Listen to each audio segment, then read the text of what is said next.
Good morning. Here are the Sanibel Island updates as of November 9th, 2022.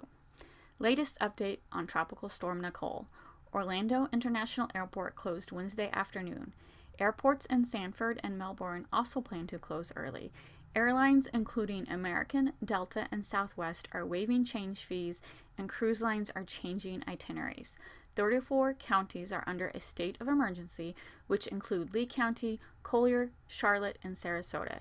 If you haven't already done so, I recommend downloading a weather app on your phone for the latest weather updates. Sanibel Islands Police Chief Dalton's latest update on police work. Since Hurricane Ian, there have been 38 residential burglaries, 3 commercial burglaries, 24 thefts, 231 calls for suspicious activity, 37 interviews of possible suspects, and 15 missing vessel reports. Police have checked 337 businesses, 1,093 callouts to neighborhoods, 415 wellness checks, and 3,400 proactive calls, 4 arrests with 1 being a repeat offender, 2 arrest warrants, and 1 active case that a detective is working on. Sanibel Islands still has an additional 50 to 60 extra officers. These officers are from other police departments in Florida, rotating in for about 2 weeks and then returning to their original departments. I think it is amazing that there are so many police officers willing to leave their home base for a couple of weeks and to help out Sanibel. The Department of Business and Professional Regulations is the agency charged with licensing and regulating state of Florida businesses and professionals. I'm now going to call it the DPPR. The DPPR has sent 10 officers and 1 supervisor to Sanibel Island to look for unlicensed contractors who are repairing houses illegally. So essentially, these officers are driving around and spot checking houses that are being repaired. I am sure DPPR has sent officers all over Lee County, not just Sanibel, since I have read numerous complaints of unlicensed workers all over Florida. In Florida, unlicensed contractors is generally charged as a first-degree misdemeanor with penalties of up to 1 year in jail or 12 months of probation and a $1,000 fine. It is illegal for a company to hire an unlicensed worker.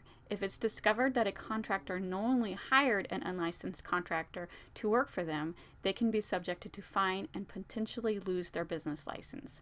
Generally, a homeowner who hires an unlicensed contractor cannot be charged with a crime. Island water update. The boil water advisory has been lifted.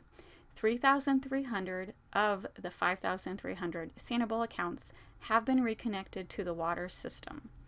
LCEC update.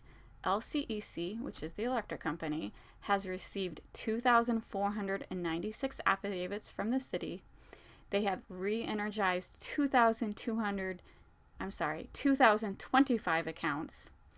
166 are unserviceable, and 117 require follow-ups. They mentioned the follow-ups might be because the breakers weren't turning on, or they needed to talk to the customer before they turned it on. And the 166 unserviceable is because the power lines in that area are still being worked on. Crowder Gulf has been working hard every day removing the hurricane debris. The debris is moved to debris management sites on the island before being sorted and then moved off island to landfills. Several residents have asked what happens to the debris management sites after Crowder Gulf is all done. Barrett Holmes, the Crowder Gulf rep, has assured everyone that the sites will be restored with natural vegetation. Also, one of the sites is going to be turned into a park after this Hurricane Ian project is complete. The Purdy site is in partnership with SCCF. Those 5 acres also have 2 bald eagles nesting. U.S. Fish and Wildlife is monitoring the bald eagles daily. Once work is done there, the site will be restored with native vegetation. Thanks for listening.